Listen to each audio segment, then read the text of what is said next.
welcome to my channel. Today I'm going to give overview of Salesforce flow. So we know that nowadays the Apex classes or triggers, we can say the logic functions of the Salesforce, we are moving to the flow. So it will be easier for the developer, like they do not need to write so much codes in the Apex. They can drag and drop and configure the logic in the flow. So for going to the flow, let's suppose if I have already logged into Salesforce here, and we can see we have a quick find here. We can search for the flow here. So I'm searching for a flow, and let's me go here. This is flow here. So basically, before going to flow, I would like to tell you about what is the benefit or advantage of this flow over the trigger or Apex classes. Okay, so because see, in the Apex class we have to write the code, we have to write the logic. The person who do not good enough in writing the code, it will be difficult for them to write a code in the Apex or write a code in the trigger. So here what happen in the in the flow, we do not need to write a code, just we have to configure the logic that is in your mind. Just think about that logic and just keep on drag and drop and build the logic in the Salesforce without knowing of the background of the coding as well. So it will be easier for the person who are non-technical. I mean to non-technical means they are not good enough for the coding. Okay, so I have already gone here, I have already clicked on the flow. We got this is flow. Okay, this is already flow that exists in my system. So we have to click here a new flow here. We can go here.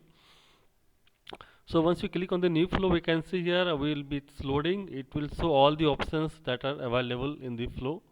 Okay, so it's saying like, do you want to start from the scratch? That means, do you want to create a new flow from the scratch, or you want to use some of the use a template? Okay, so in this video I'm going to show you how we can create a flow from the scratch. I will in the next video I'll cover this use a template. Okay, so I'm selecting this, I am going next button. So here we can see we have a screen flow, we have a schedule trigger flow, auto launch flow we have, then record trigger flow, platform event, record trigger or station is there, auto launch or station no trigger, auto launch no trigger. Okay, so auto launch session, all these are the different kind of flow we have. We can create numbers of kind of flow here. Okay, so basically we are basically use only these six kind of trigger flow here, like a screen flow. Basically we can create a screen flow by where we can display different screens. Like we can say, for example, when the bankers, okay, they will call a bankers, and they will call the customers. Okay, so what happen, they will take an information that they will do the verification first. So there will be a screen will be popping up on the banker's screen. They will ask your name, they will ask your mother name, and they will keep on checking on the screen, and then they will click a next button. Okay, so then it's so all your policy related, whatever the policy, what's like bank detail, everything it will be showing. So like again they'll click next button. So they are doing this with the help of the screen flow here, we can say. So let's go here, the screen flow. This is trigger. Like if suppose you want to schedule a trigger, like some actions, okay, that will be perform after some time of interval. Okay, so that kind of things, like if you want to send email to the customers. Okay, for like if the due date is coming near. Okay, that the LIC due date is coming near, so premium. So what you can say, you can schedule a trigger flow here. So before the premium date due for like less than 30 days, we can send an email to the customer.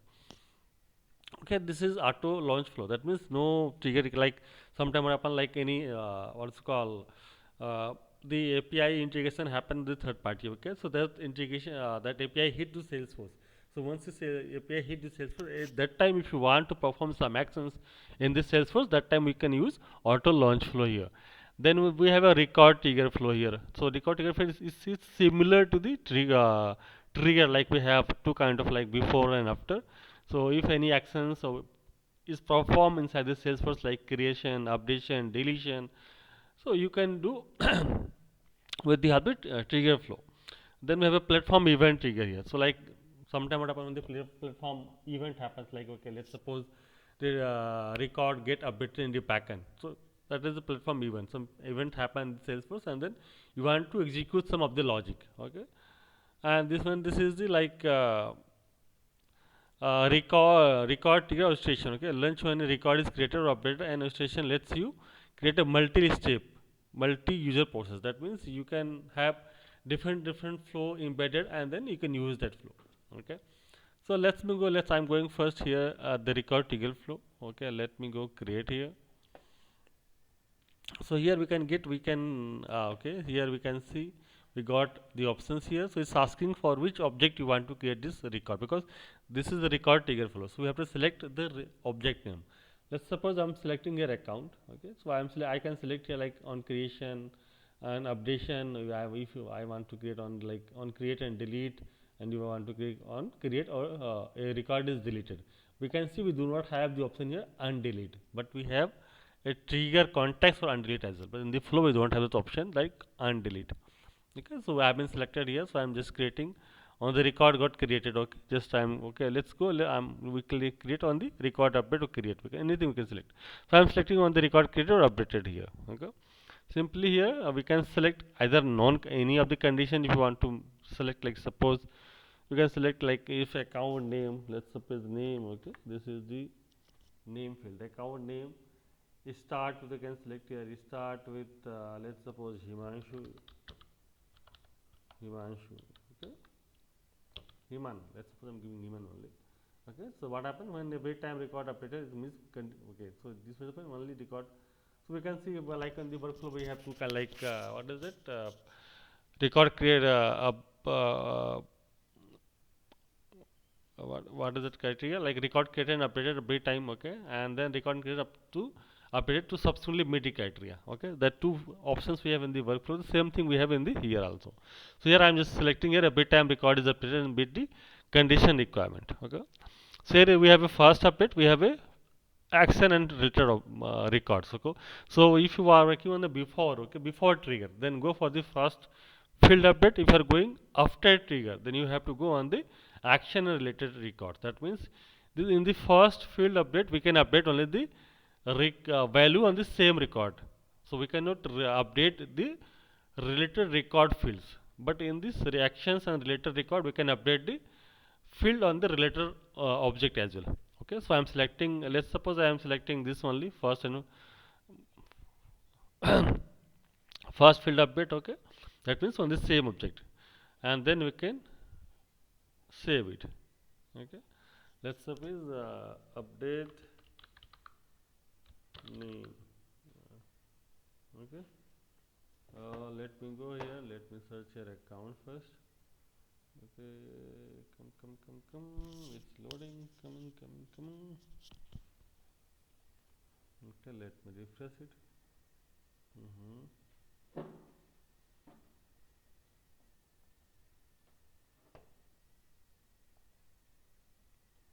Sometime it will take time to load here. Let me search for account. It's loading, or you can say sales app. Okay, go to sales app here. Okay, just select a sales app here. Let me see my network. It is slow. Why? It's fine only. Okay, it's loading. So let this load so that I can get some of the field name here. Okay, so it's loading. So it's loading. So hopefully I am thinking you are like able to understand the flow here. So let me give some of the name so that it will be easy for understand. So basically the name should be always like, because the Salesforce best practice tells that then that there should be one flow per object. Okay, so better to have one flow. So what I'm giving here on create and update, like after create and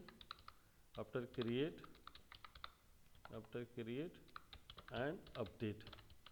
Okay, so it will be better to give the object name for which account, which object you are creating, so it will be easier for debugging you whenever there is an issue happened. Okay, so you can come to know okay which trigger and which object this is having problems. I'm just saving it. Okay, so I got save it. Okay, here I have given the condition like this this flow will be fired only whenever the name will start from the human. Okay, and this fire when the record is created and updated. So let me go here, let me search your account. I'm just searching an account here. Okay, it's loading, and why I'm searching this account. I want to see one of the field that we can update using this flow. Okay, let's suppose this is the field. This is the record. I'm just opening this record. Okay, this means I am just opening this record. So here we can say, let me go detail here. Okay. So we can update website as well. Okay. Let me see what we can update here. We can update. Let's say we can update website. Let's suppose we can update website here. Okay. So let's say here I am saying, okay, what you have to do, field update.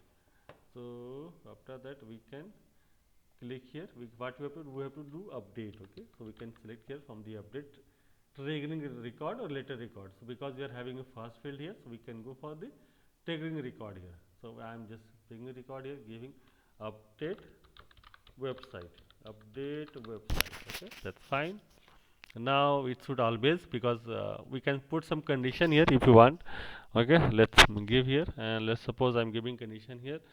I'm giving the rating should be hot. Okay, so let's suppose the ratings should be hot. Okay, ratings would be equal to hot. If hot only, then it will update the website. Okay, website equal to, I can say, tech espresso dot co dot in. Okay, this is the website I am just updating. I am saving it. Okay, just simple flow. And then we have to activate. So keep in mind, just after creating the flow, we have to activate it. I am just activating this flow.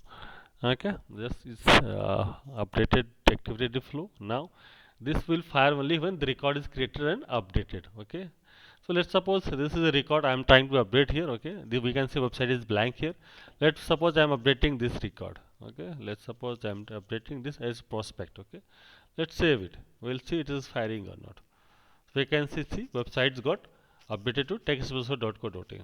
So because we have already given the criteria here when record created or updated. Okay, and this rating should be hot. Okay, so let's go again. We can create a new record here.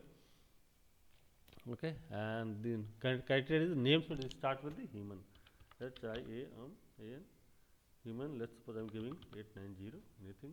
Okay, and if I'm giving a rating equal to hot, then the website, I'm not giving the website here. So it will be, it is blank, but after saving it will be save with some value. Okay, we can say the record got saved here, and we can say the website got populated with the textespresso.co.in.